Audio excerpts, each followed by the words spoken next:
violence. I want to say drug dealing and robbery. Just the way Jane and Finch has been perceived in the news and the media. You always hear of various stabbings or shootings or just a whole bunch of gang-related violence, and I know it's pretty biased, but however, it's that's how they make it out to be.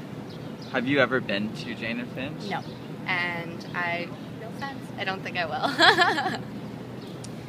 I think it depends on the individual. I definitely think yes, it could, but it depends on who the individual is, how they.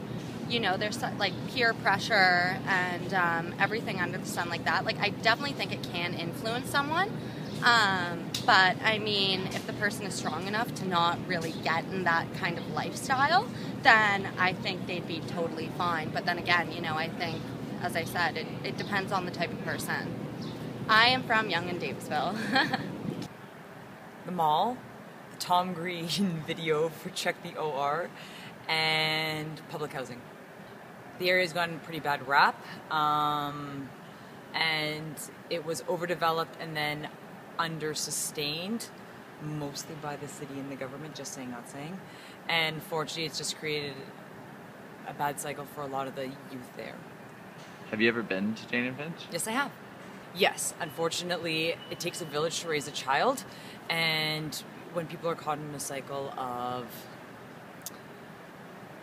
coming from poor socioeconomic backgrounds, and they're influenced by not only gang violence but just other youth in their area that may not be living up to their full potential and may not want to see their friends living up to their full potential, it becomes the crabs in the bucket syndrome. I was actually raised at Bathurst and Eglinton in Cedarville, and now I live at St. Clair West, so St. Clair and Dufferin, Corso Italia.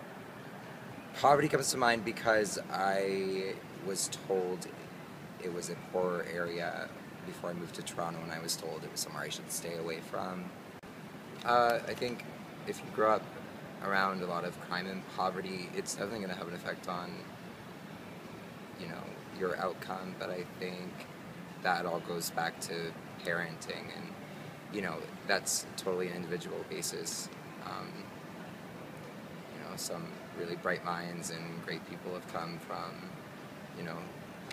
not the best areas or not the best schools. In Fredericton, where I grew up, there is a river that runs through the middle of the city, and there's the north side and the south side. And the north side is mainly residential, and the south side is where downtown is, and where the universities are, and where the government buildings are, where all the shopping is, and all that stuff. So I grew up on the north side, and definitely I remember, south side kids, there was a big rivalry, and they would tease us saying there was nothing over on the north side, and it sucked, and all those things.